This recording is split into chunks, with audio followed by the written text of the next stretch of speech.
দুর্নীতি, সন্ত্রাস, চাঁদাবাজ মুক্ত, মানবিক, নিরাপদ নতুন বাংলাদেশ যদি প্রতিষ্ঠিত করতে হয়, তাহলে রোজার যে প্রকৃত শিক্ষা, খোদাভীতি অর্জন করা, যে লক্ষ্য খোদাভীতি অর্জন করা, আল্লাহভীতি অর্জন করা, আমরা যদি নিজেদের অন্তরে আল্লাহর ভয় তৈরি করতে পারি, তাহলে আমার দ্বারা অন্যায় হবে না, অন্যের অধিকার নষ্ট হবে না, দুর্নীতি হবে না, অশ্লীলতা হবে না, এবং আমি মানুষের অধিকার নিয়ে ছিনিমিনি খেলবো না। আল্লাহর ভয় যদি আমার মধ্যে থাকে, আর যদি না থাকে, তাহলে আমি পদে পদে বিপদগামী হব, পদে পদে আমার দ্বারা অন্যায় হবে, অন্যের অধিকার নষ্ট হবে।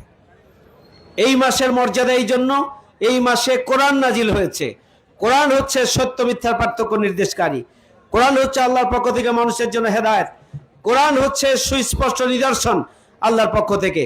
সুতরাং যদি সমাজে শান্তি আনতে হয়, যদি পৃথিবীতে শান্তি আনতে হয়, তাহলে বসবাসযোগ্য বাংলাদেশ, বসবাসযোগ্য পৃথিবী যদি গড়ে তুলতে হয়, যুদ্ধ সংঘাত মুক্ত যদি নতুন প্রশান্তির বসবাসযোগ্য মানবিক বাংলাদেশ, মানবিক পৃথিবী, নিরাপদ বাংলাদেশ, নিরাপদ পৃথিবী যদি গড়ে তুলতে হয়, তাহলে আমাদেরকে কোরআন ভিত্তিক সমাজ প্রতিষ্ঠার জন্য চেষ্টা করতে হবে, ভূমিকা পালন করতে হবে।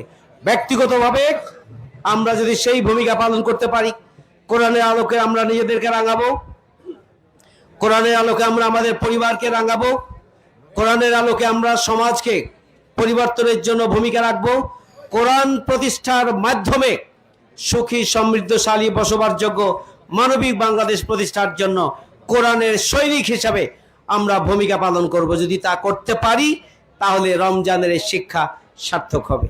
আমি আপনাদের দোয়া চাই, কাঙ্ক্ষিত বাংলাদেশের জন্য ইসলামী সমাজ কল্যাণ রাষ্ট্র প্রতিষ্ঠার কোনো বিকল্প নেই।